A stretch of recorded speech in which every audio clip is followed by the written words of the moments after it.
Assalamualaikum teman-teman. Perkenalkan, nama saya Armila.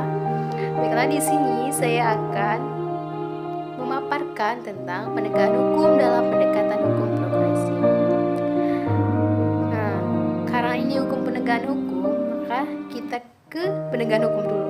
Pertama, penegakan hukum itu merupakan rangkaian proses untuk menjabarkan nilai ide, cita yang cukup abstrak menjadi tujuan hukum secara konkret.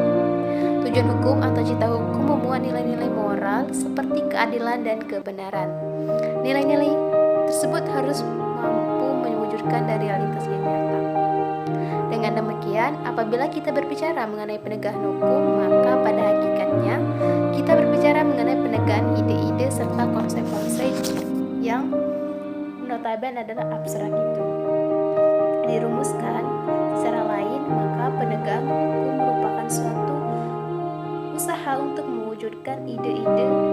Inilah yang merupakan hakikat yang menegak dari penegakan hukum. Walaupun demikian, hukum tidak dapat merealisasikan sendiri kehendaknya tersebut karena ia hanya merupakan kaidah. Oleh karena itu, dibutuhkan kehadiran manusia untuk mewujudkan aparat penegak hukum. Dengan cara memandang hukum seperti itu, maka penegakan hukum atau law enforcement tidak sekedar menegakkan mekanisme formal dari suatu aturan hukum, tetapi juga mengupayakan perwujudan nilai-nilai keutamaan yang terkandung dalam hukum tersebut.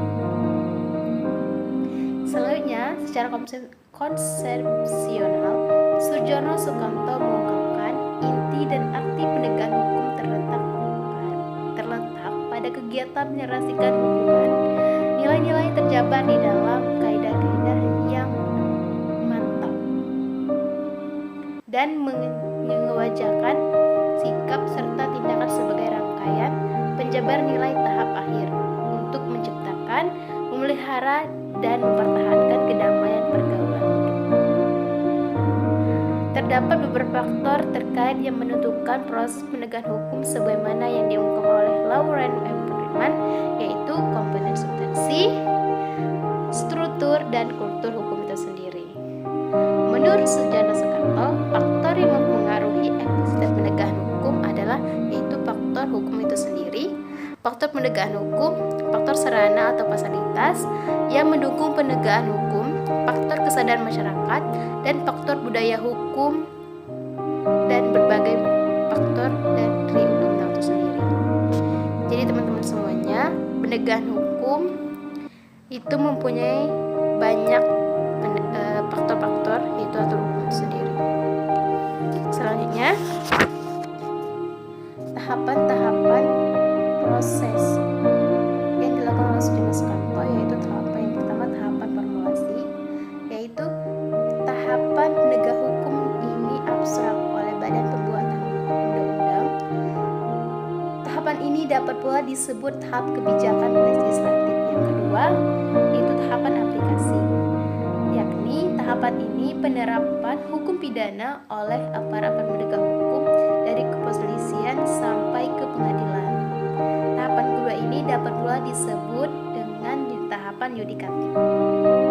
Yang ketiga yaitu tahapan eksekusi, di mana tahapan ini pelaksanaan hukum pidana secara konkret oleh aparat pelaksana pidana. Tahapan ini dapat pula disebut tahap kebijakan eksekutif dan administrasi.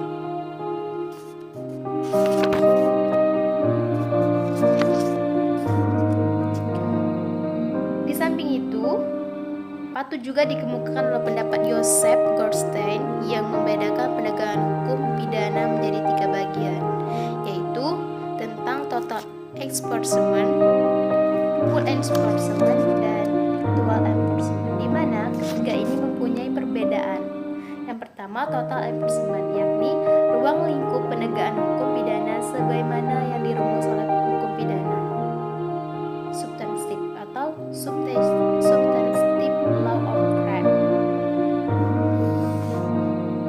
Penegakan hukum pidana secara total ini tidak mungkin dilakukan berjalan dengan mulus, sebab para penegak hukum dibatasi ketat oleh hukum acara pidana yang antara lain mencakup aturan penangkapan, penahanan, penggeledahan, penyitaan dan pemeriksaan.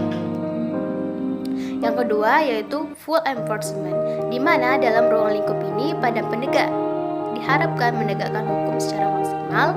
Pada dasarnya penegakan hukum tidak akan terlepas dari 3 pilar yang saling mempengaruhi, yaitu kultur masyarakat, di mana nilai-nilai hukum akan ditegakkan, struktur dari penegakan hukumnya itu sendiri, kemudian substansi hukum yang berkaitan dengan perundang-undang yang akan diimplementasikan.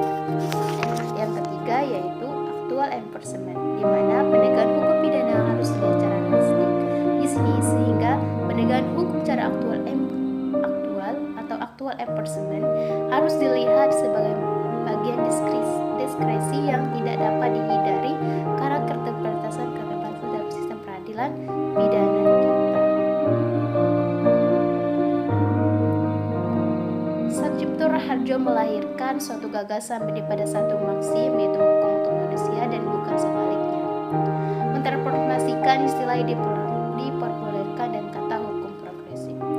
Hukum progresif hendak melampaui tahap positivisme hukum yang melihat hukum sekedar institusi formal dan peraturan. Kehadiran hukum progresif bukanlah suatu yang kebetulan, bukan suatu yang lahir tanpa sebab, dan juga bukan sesuatu yang jatuh dari langit. Jadi hukum progresif adalah bagian dari proses searching for the truth atau pencarian kebenaran yang tidak pernah berhenti. Hukum progresif yang dapat dipandang sebagai konsep yang sedang mencari jati diri, bertolak dari realistik empirik tentang bekerjanya hukum di masyarakat, berupa ketidakpuasan dan keprihatinan terhadap kinerja dan kualitas penegak hukum dan dalam setting Indonesia akibat akhir abad ke-20 ini.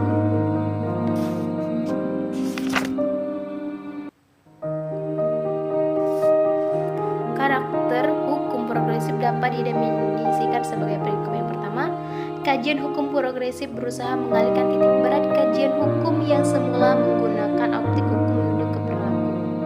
Yang kedua, hukum progresif secara sadar menempatkan kehadiran dalam hubungan erat dengan manusia dan masyarakat, meminjam istilah non-adversarial liberty responsive. Yang ketiga, hukum progresif berbagi paham dengan legal realism karena hukum tidak dipandang dari kacamata hukum itu sendiri, tetapi dilihat dan dinilai dari tujuan sosial yang ingin dicapai dan akibat yang timbul dari bekerjanya hukum. Yang keempat, hukum progresif memiliki kedekatan dengan social jurisprudence dari Rochefort yang mengkaji tidak sebatas pada studi tentang peraturan, tetapi keluar dan melihat efek dari hukum dan bekerjanya hukum. Yang kelima, hukum progresif memiliki kedekatan dengan teori hukum alam karena peduli terhadap hal-hal yang meta-yuridis atau keadilan. Hukum progresif yang keenam, hukum progresif memiliki kedekatan dengan critical legal studies atau CLS, namun cakupannya sangat luas.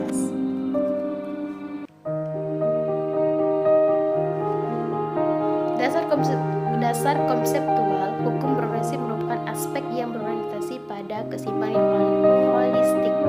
Hal ini dapat dilihat sebagai hukum sebagai institusi dinamis, hukum sebagai ajaran kemanusiaan dan keadilan, hukum sebagai aspek peraturan perilaku, hukum sebagai ajaran pembebasan, dan penegakan hukum progresif merupakan perilaku hukum dalam memahami dan membaca hukum dilakukan secara linear, deterministik, dan mekanistik yang itu semua